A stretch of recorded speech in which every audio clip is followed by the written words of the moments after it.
This podcast is sponsored by nobody.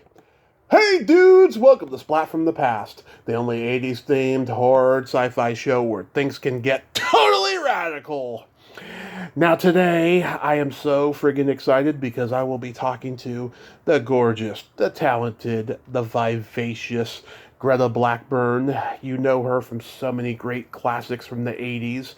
Oh my god, she was, Mr. Prostitute in Yellowbeard, celebrating its 40th anniversary this year.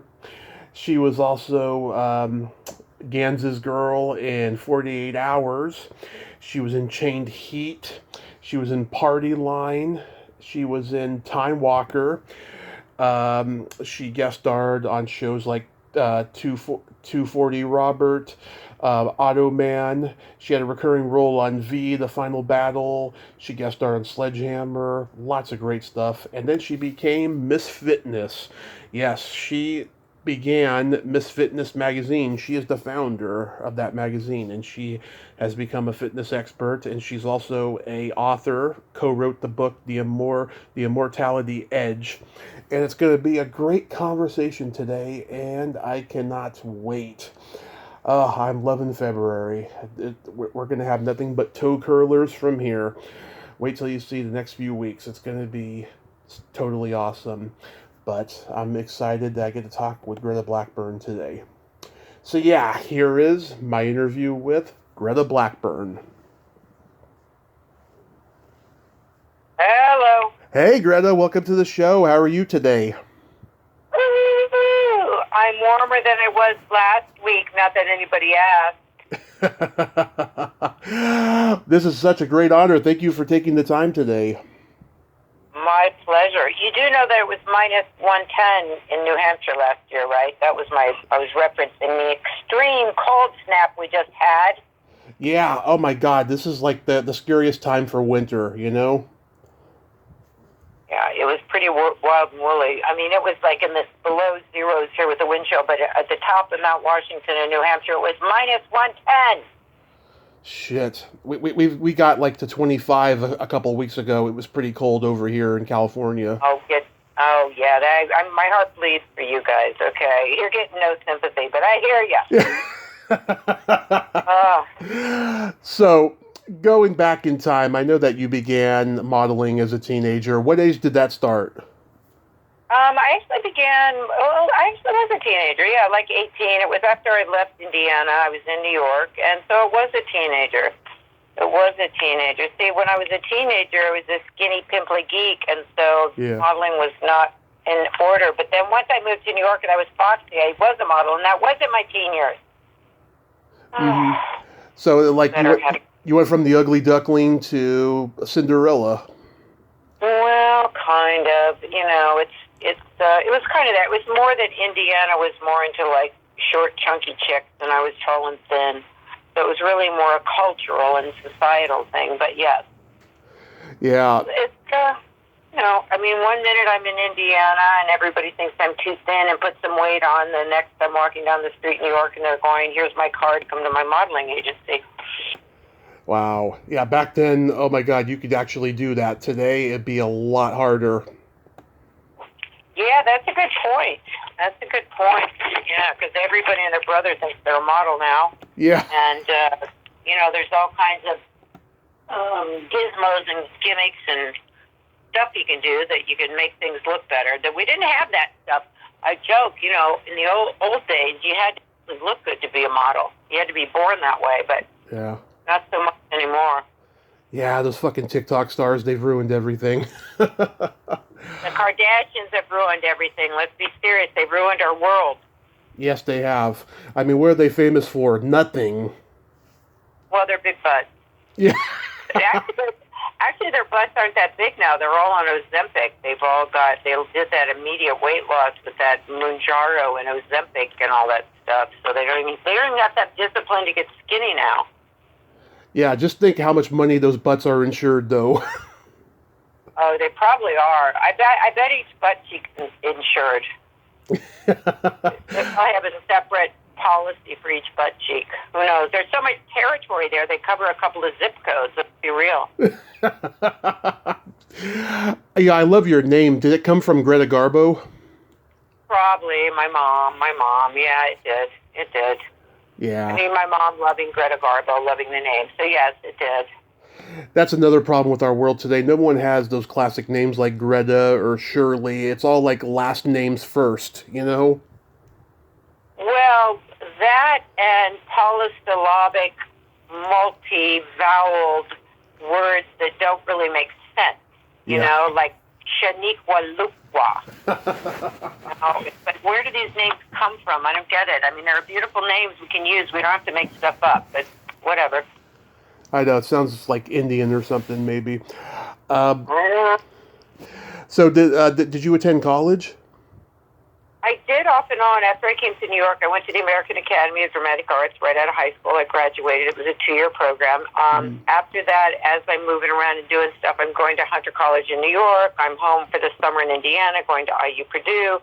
I'm doing college here and there. I'm about 2 semesters short of a psychology degree, if anybody ever paid attention. But yeah, I mean, I'm a learner. I'm a student, and I enjoy that stuff. So yes, I was always enrolled in some class somewhere. Yeah, did you have any classmates at the academy that we would know? Well, Peter Weller, Armand Desante, Oh, oh God, Laura Branigan, oh, God rest her soul. yeah. Those were all, Armand was ahead of us, but Peter Weller and Laura were in my class. Julia Duffy, like that.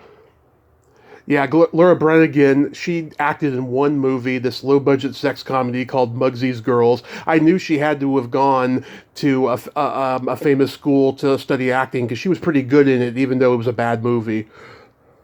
Well, even at the Academy, she was more known as a singer than an actor. But she was, anyway, she was a school chum, and she was in our class. There were others, too, but I'm blanking. Some people. Anyway, it was a good group of people. The Academy is a good school, was a good school. A lot of fun. It had great teachers. Awesome. Did you do any theater? I did theater. I did a little bit of off-Broadway, but mostly as soon as I graduated from the Academy, I did some modeling, and then shortly thereafter, I was called out to LA to do a pilot called Roadshow with John Candy, Julie Brown, and Rick Overton. Huh. I never knew that existed. Wow. What was that like? Oh, that was super fun. That was Fred Silverman, who was the head of NBC at the time. The ratings for SNL were way in the toilet. They were looking for a replacement. So Fred Silverman had a production company come up with this pilot, this thing called Roadshow. We're on the road in a bus, touring like Graceland and places, and just doing improv really along the way. We beat Saturday Night Live in the ratings, the couple of shows that aired, but then Silverman got canned, and everything that had come with him got canned as well. So, but it was a lot of fun, and working with John Candy was a blast. Yeah, I heard he was the nicest guy. Never said anything bad about anybody. He just loved people. Yeah, super sweetheart, and he looked ridiculously like my baby brother Greg, so I bonded to him immediately. I felt like I'd known him forever. But yeah, a sweetheart. Yeah, I'll never forget one of our shows we shot. It was his birthday was Halloween, and we shot in what's the name of the town in Illinois? It's down in southern Illinois. They have a big Halloween thing there. I can't remember the name, but we were shooting on Halloween in this town in Illinois that's known for their Halloween, and it was John Candy, and we had so much fun. Yeah, the name of the town now. Anyway. I know Rick a little bit because I'm a stand-up comic, and he's a stand-up comic, and we both Bay Area guys. What was it like working with Rick? He's a sweetheart as well. Total sweetheart. Very, very fun. I really love him a lot. How's he doing, by the way? I haven't talked to him in a while. I do know he lost his brother recently. Oh, okay. That's sad. Yeah. Yeah. He was a good guy too. Yeah, very funny. We had a lot of fun, and like I said, we went to Graceland. We went to the then reigning Miss America's home and met with her mother. We did just these. We were on a tour bus, and we toured the country, and we just went and stopped and did these strange interviews all across the country. That's awesome.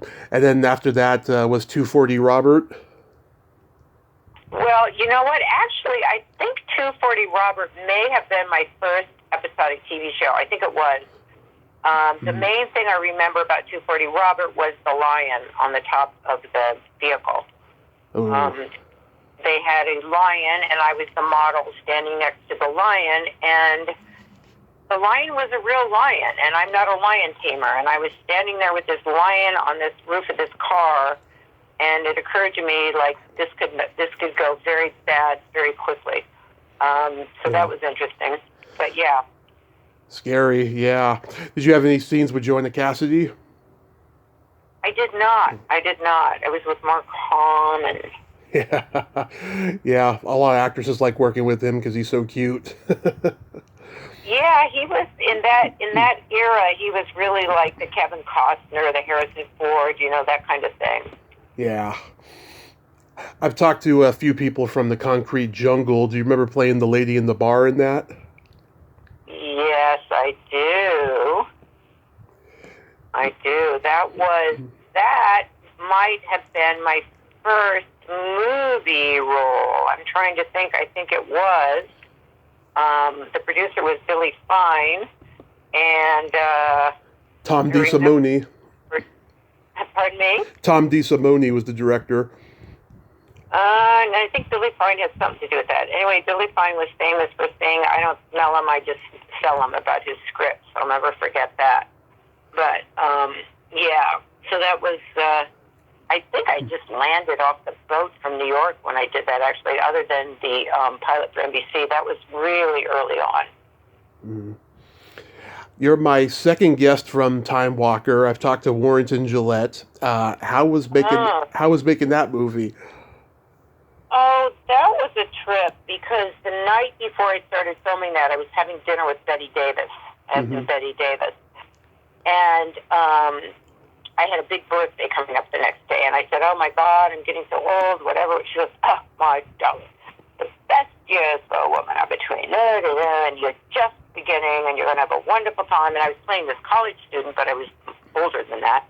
And I was freaking out because of this birthday, and it was on the day we started filming. And anyway, that was fun. There were some good people on that set.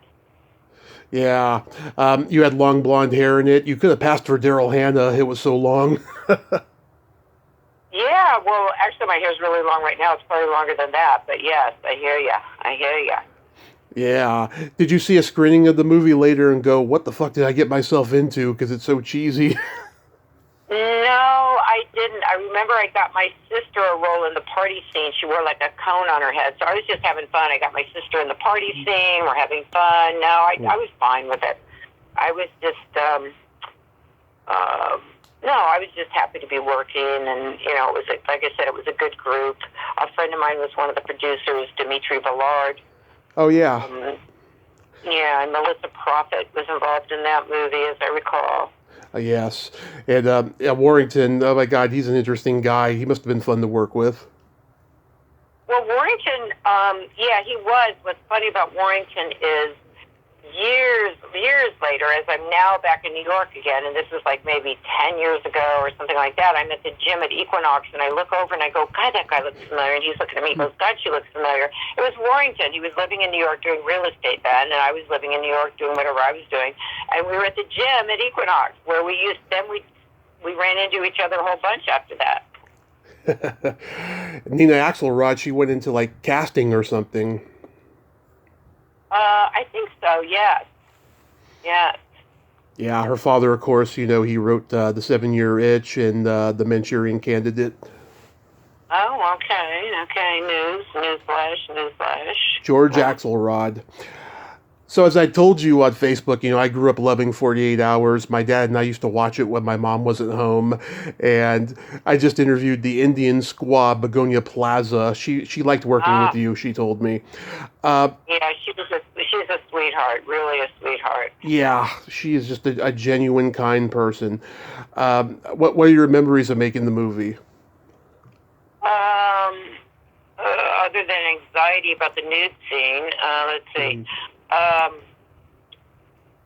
It was It was a trip because, knowing that Walter Hill is the consummate pro he is and the artist, and Yeah. by the way, every chick in town was up for that part. It was like, people go, oh, why would you do that? All right, I go, trust me, every actress in town was up for that part. Yeah. What I remember most about that was the day that I got the call that I'd gotten the role. It was like a highlight because I was so excited to work with Walter Hill. And I'll tell you that working with James Remar was amazing. He's a total sweetheart. He plays this tough guy, but he was just a total sweetheart and gorgeous and all that stuff. Mm-hmm. Yeah, James Remar, he's a very nice guy from what I've been told, and nothing like his on-screen persona. And so was Sonny Landham. Yes, exactly. Sonny was a sweetheart. We became somewhat friends, and after the movie, we'd stay in touch a bit. But yeah, a total sweetheart. Did you get to meet Eddie? It's funny. This is really funny. So I got one of the days I was on set for a wardrobe fitting. They went, Eddie wants to meet you, and I'm like, why does he want to meet me? I don't know, whatever. So we went down to where they were shooting downtown after the wardrobe fitting, and I just went up and I said hi to him. And then later I ran into him. There was a trendy club at the time. I can't remember. After the movie had come out, I ran into him at this club and said hi. So I did meet him briefly, and he was super nice. Mm-hmm. Yeah, Begonia told me that he came to the set when she was there, and he told her that she had nice feet, and she was like, "Oh my God, Eddie Murphy told me I had nice feet." She's like still wearing it like a badge of honor. Oh, that's funny. Yeah. Okay. Interesting. Okay. Well, he was real shy at the time. He wasn't Eddie Murphy then, don't forget. That was his role. He was just this guy who did comedy and whatever. It wasn't like a big deal. It's like, okay, this guy's nice, he's fun, okay, he wants to meet me, hi, how are you? But it wasn't like Eddie Murphy at that time. Yeah. Well, I think she liked Saturday Night Live, so that's why it was a big deal for her at the time. Yeah. Yeah, Jonathan Banks in that scene when he's like dying and he says, "Jack, don't do it." It's so compelling. He's such a great actor. Yeah, he really is. Yeah. And of course, the scene in the police station is epic movie making, historic movie making. That one long shot through the police station, that was a big deal. I mean, we knew at the time. The funny thing about 48 Hours was this. We knew we were working with Walter Hill. We knew it was a great cast. Mm. When we went to the casting crew screening at Paramount, when the lights came up, we were all in the audience. We were just sitting there like spellbound. We couldn't speak. We knew we were in something good, but that movie was so phenomenal, and the impact of it on us, those of us in the cast, was phenomenal. We were like, oh my God, that's the movie we just made? It was a big deal. Yeah, Peter Jason, who played the bartender, told me, he says during doing that scene, he thought to himself, this kid is going to be a huge star. And he became a huge star. I mean, that scene is probably the most memorable scene of the entire movie. Yeah. How was making Chained Heat? That was fun. That was just campy fun. Even when we were doing it, was just, okay, we're hanging out in this jail. We're all kind of dummy jailmates, it was just a lot of fun. It was, you're acting as you're doing it, it's like a spoof, it's a parody almost, it's a caricature of women in prison movies. Linda Blair was a doll. Sybil Danning was great. Mm-hmm. What's her name? Edie. Edie Williams. Yeah, Edie Williams was nice, but a little strange. Yeah.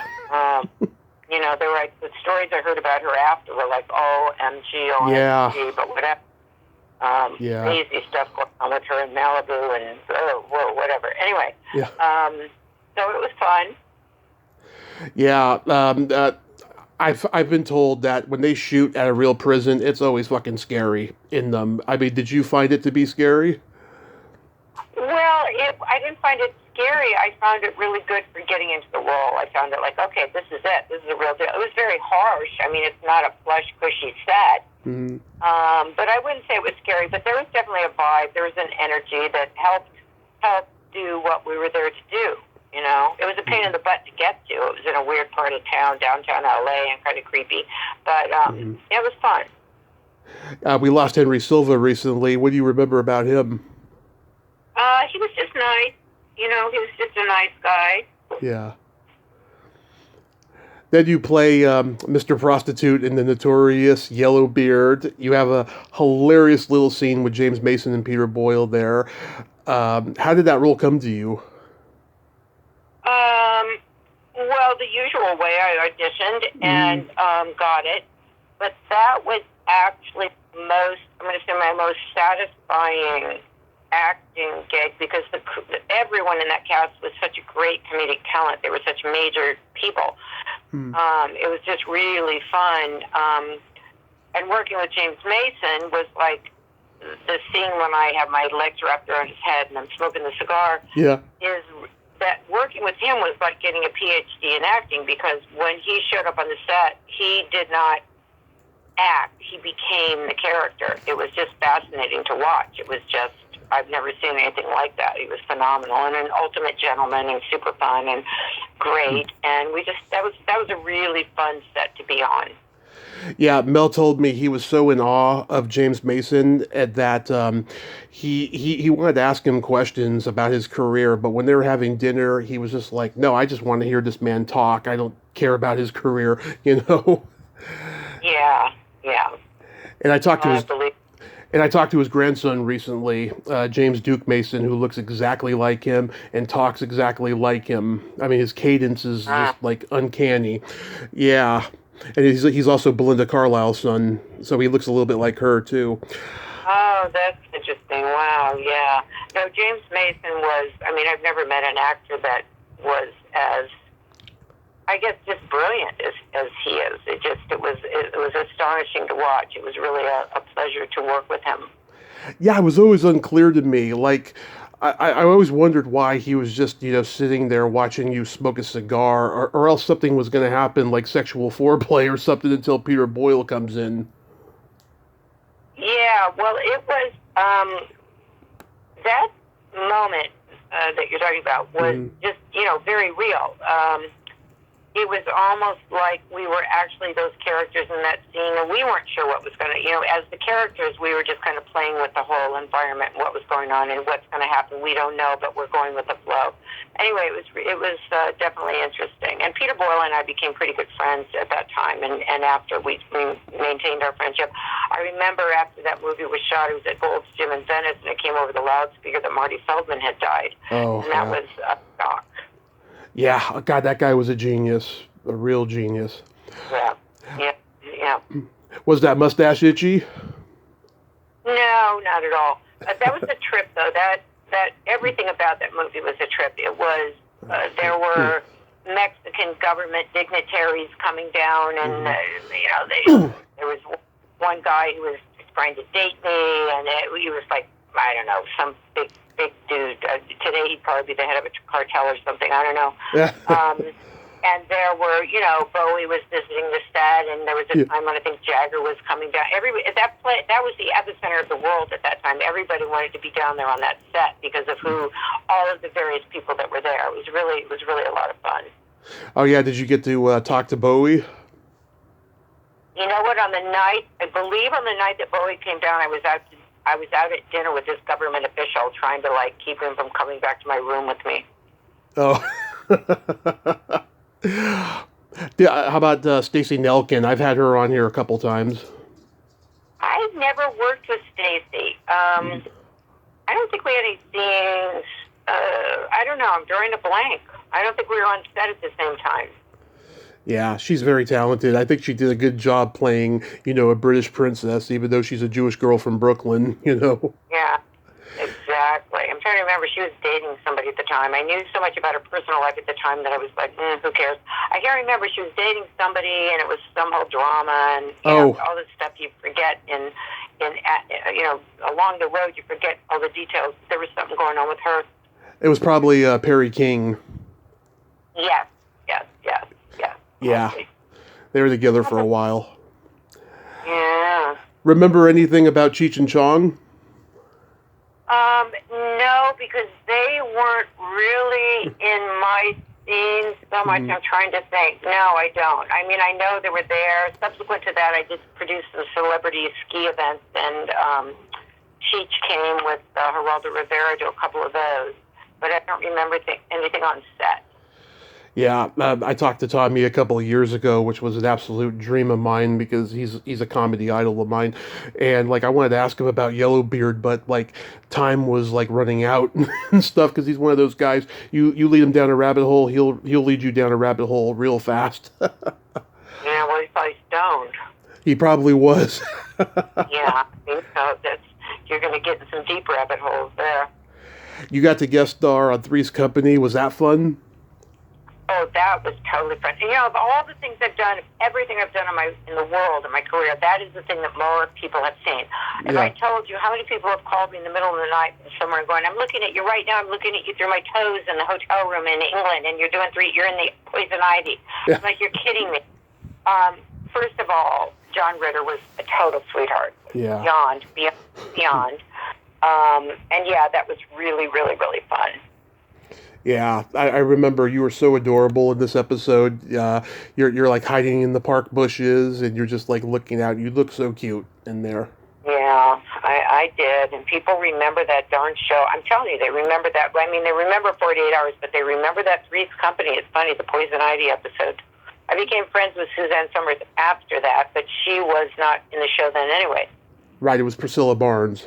And Priscilla and I became friends. Yeah, she's been promising me 6 years to come on here. I hope this year will finally be the year to do it.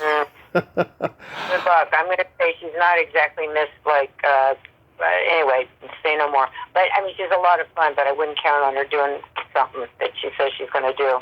That's all I'll say. I get it. I'm sure a lot of people don't remember this series, Automan. Yeah, I think we shot that in Arizona. Mm-hmm. I think I flew to Arizona for that. Yeah, that was fun. Yeah, it was Desi Arnaz Jr. and what's his name? Chuck Wagner was the guy who played Automan. Yes. And yeah, that was a lot of fun. You know what's not? I don't think on my resume anywhere is Misfits of Science. Oh yeah, it's on here. Oh, it is. Yeah. Yeah. That was Courtney Cox in the dressing room asking me about liposuction, like way back then. I'm like, I don't know anything about it. I don't believe in it. She's like, I think I should get it. And she's like grabbing her thighs and going, they're kind of big. I'm like, oh my God, like 12 years old and she wants to get liposuction. Mm-hmm. Anyway, that's what I remember about Misfits of Science. She didn't even need it. I mean, look at her back then. I was watching the Bruce Springsteen video the other night. She looked great, you know? Well, I'm a fitness chick, and I was then. So, truthfully, her symmetry wasn't perfect. I mean, if we're going to be critical, Mm-hmm. her thighs were a little big for her. That's why she's gotten really super skinny as she's gotten older. It's like because her genetics are to have a little bit of a chunkier thigh. Just being real. Yeah. I've talked to many from V, and you got to be on V, the final battle.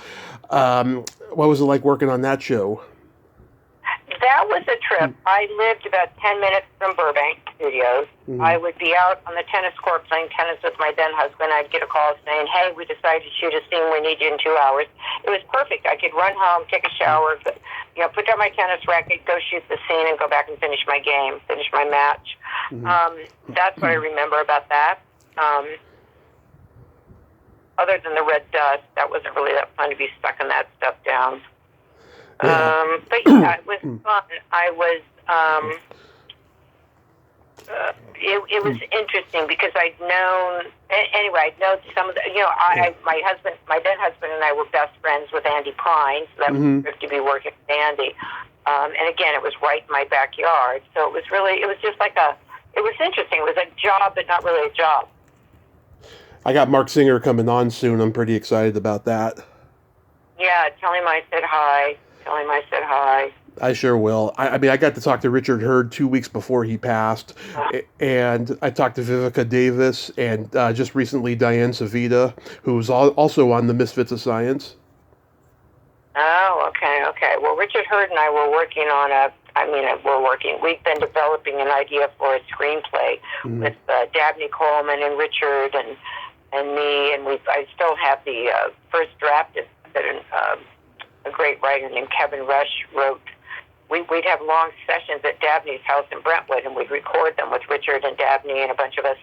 And what came out of that was a script for a real old school Hollywood.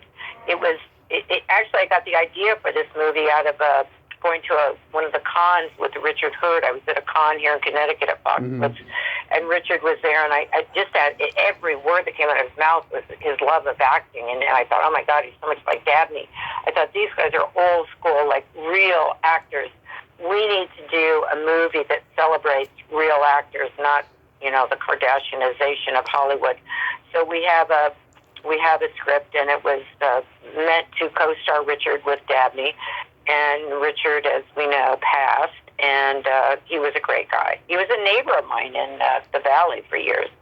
Yeah, it's funny. In that interview I did with him, it was pretty short, and there's so much I wanted to ask him, but he kept asking me questions and stuff. He was very curious, But he was a lovely man. Lovely man. Yeah, very lovely man. Yep. I love that episode you did of Sledgehammer, the last of the red hot vampires. Tell me about that. Fun. That was so fun. Yeah. Yeah, that was a lot of fun. Anytime it's really campy and over the top like that, I have a blast. That was fun. Yeah, you play Miss Novak, and she's like she's playing like a Transylvanian princess or something, right? And you get murdered in the bubble bath. Yes, exactly. Yeah, a lot of fun. Did you deal much with Alan Spencer? I did. I'm just trying to think. I mean, I think that Alan and I became friends. Mm-hmm. So much goes on in Hollywood life, and then you go back into the world. But yes. Yeah, I'm friends with him on Facebook every day. He is just making me laugh out loud with things he posts. Wait, hold on. Where is he on Facebook? I'm in front of my... Hang on. We're going to do a little due diligence here right now. Okay. I'm going to see if I'm friends with him. Yeah, every day he's posting funny memes every day. Well, let's just see.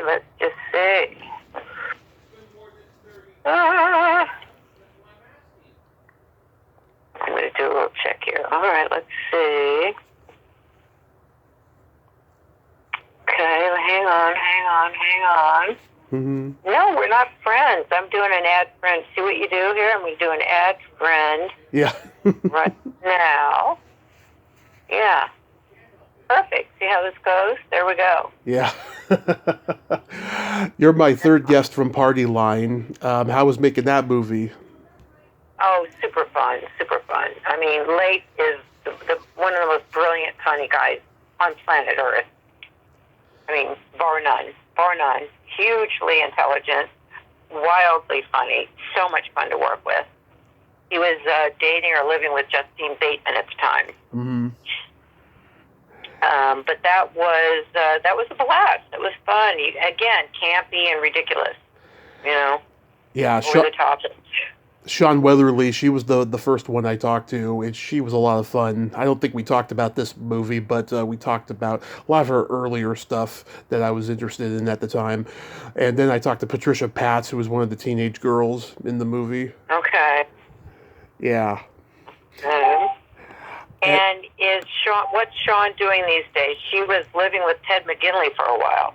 She's married to a guy, I guess, who's not Ted McGinley, and she lives somewhere in the Midwest, and she was just laying low. I don't think she has any interest of going back into the business, and she won't even do, like, autograph signing shows. She thinks they're creepy, I remember her saying.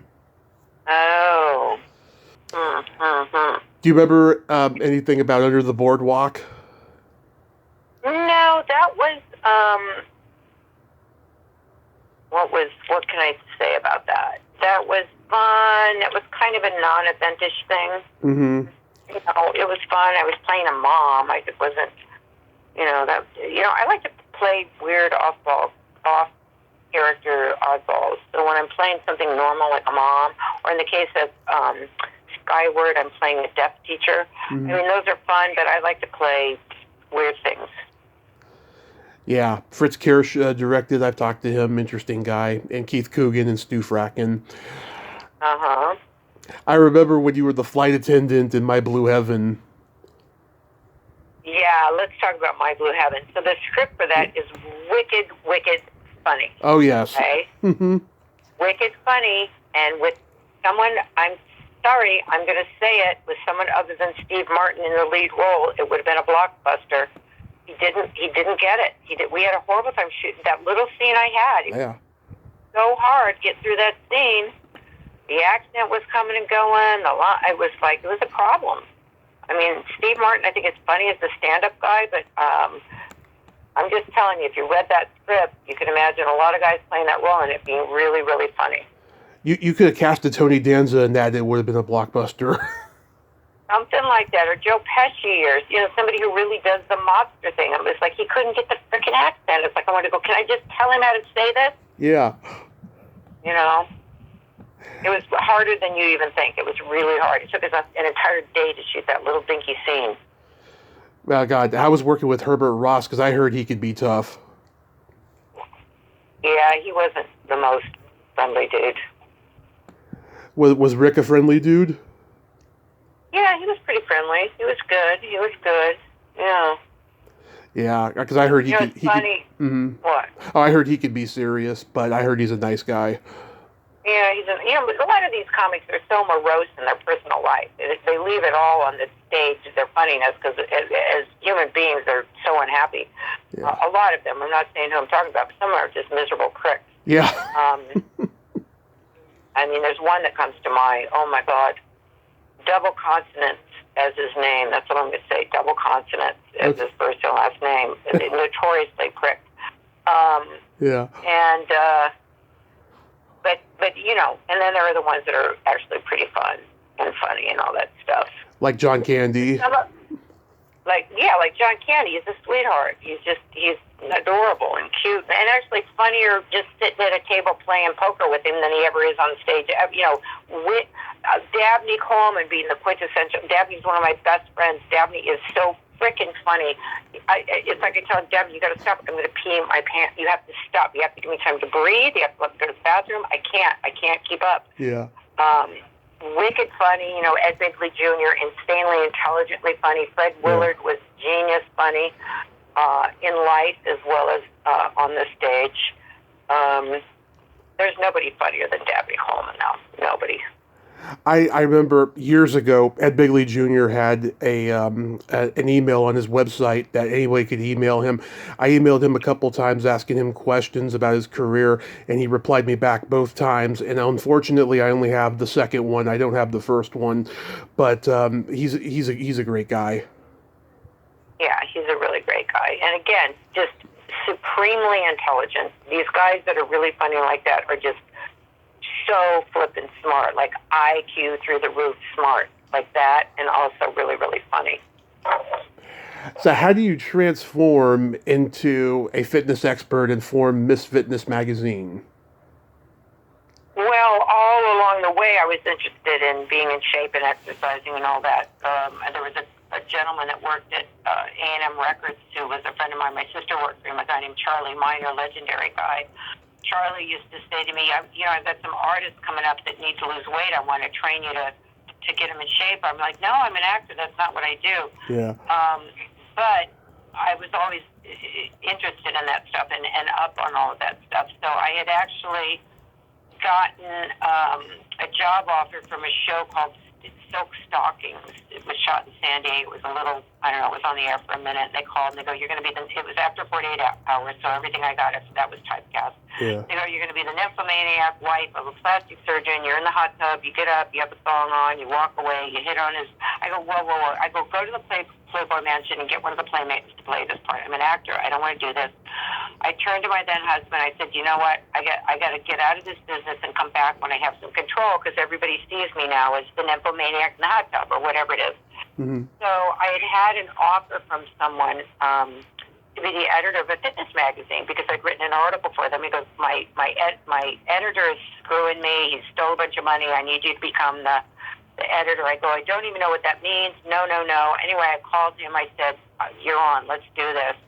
And I segued out with the promise to myself that when I would have some control, i.e. writing, like the script I was working on with Richard Kurd and Dabney, and the script I'm actually just about finished with a sitcom right now, which is a comedy. When I have some control and I'm not waiting for a casting person to call me and offer me the nymphomaniac role, mm-hmm.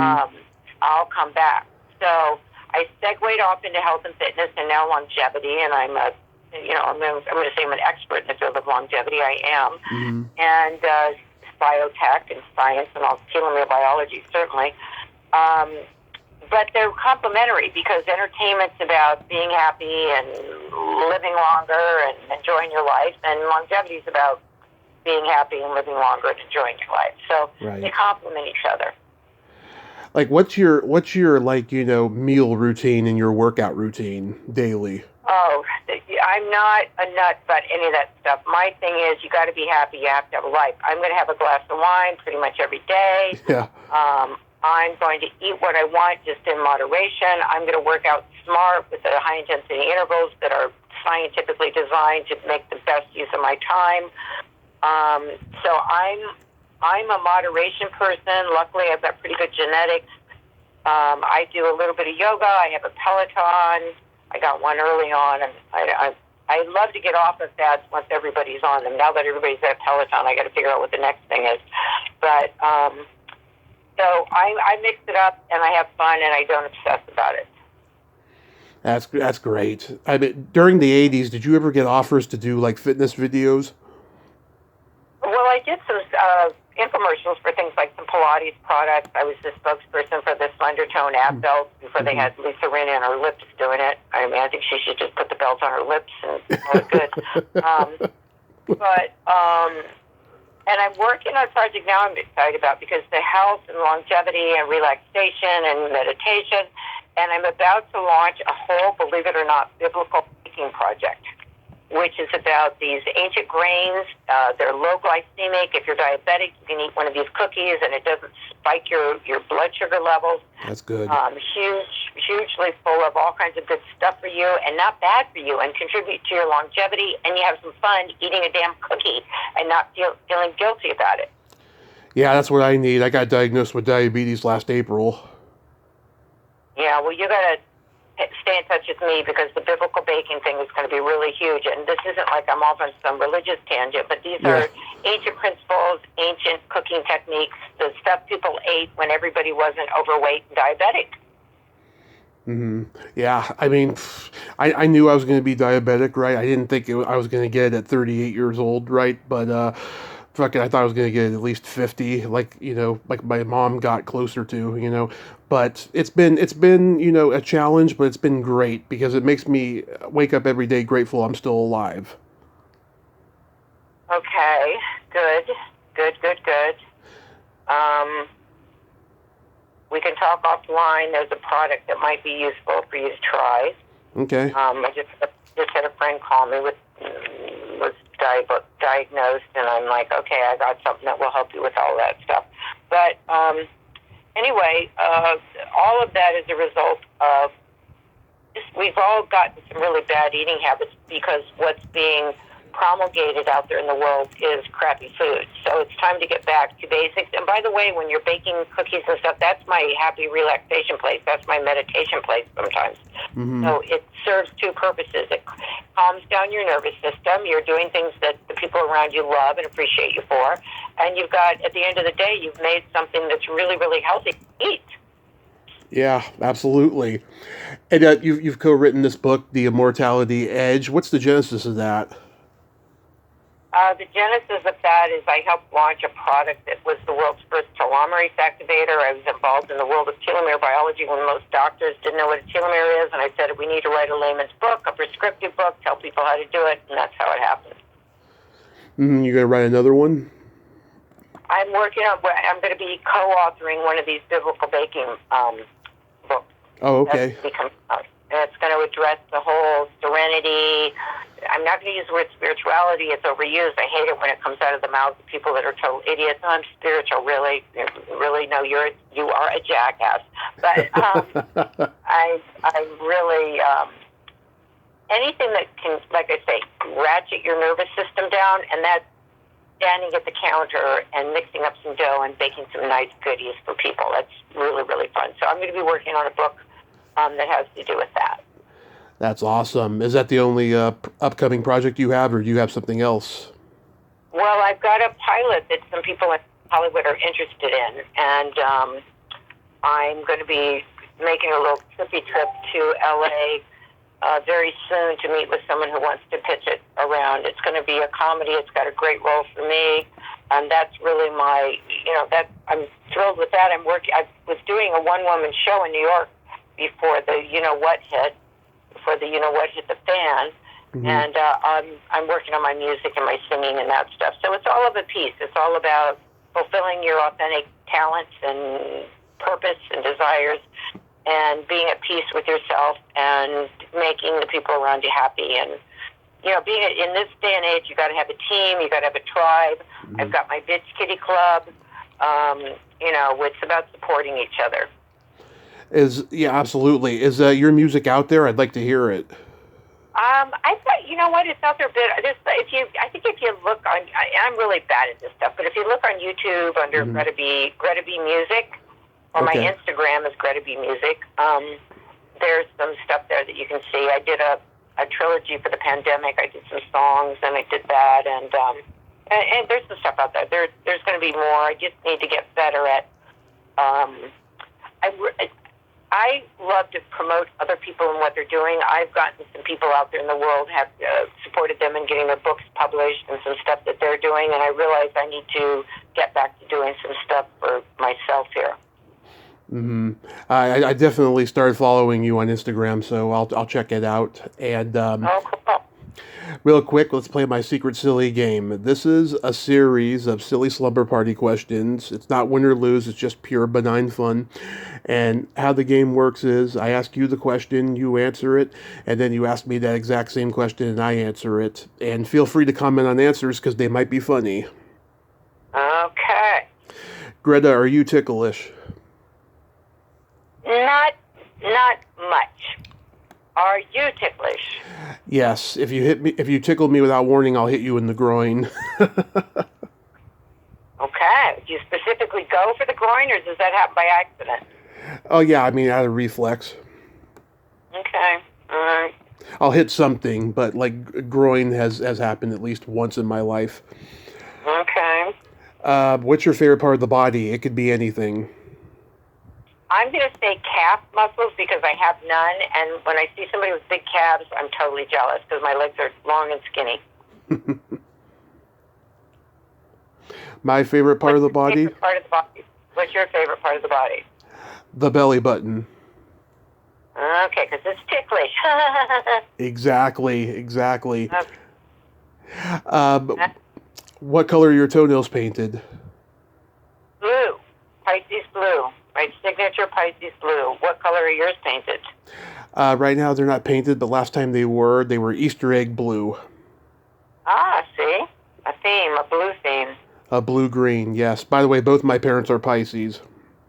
Oh, okay. Yes. Lucky you. Yes, my mom is February 21st and my dad's March 4th. I'm March 8th. Yay! Awesome. What would you say is your best personality trait? My sense of humor. I agree. You're very funny. And what's your best personality trait? Well, being that I'm a Gemini, I have empathy and I have no filter. Okay. And then my favorite question, is there a stinky smell that just makes you gag? Oh boy, let me think here. Makes me gag.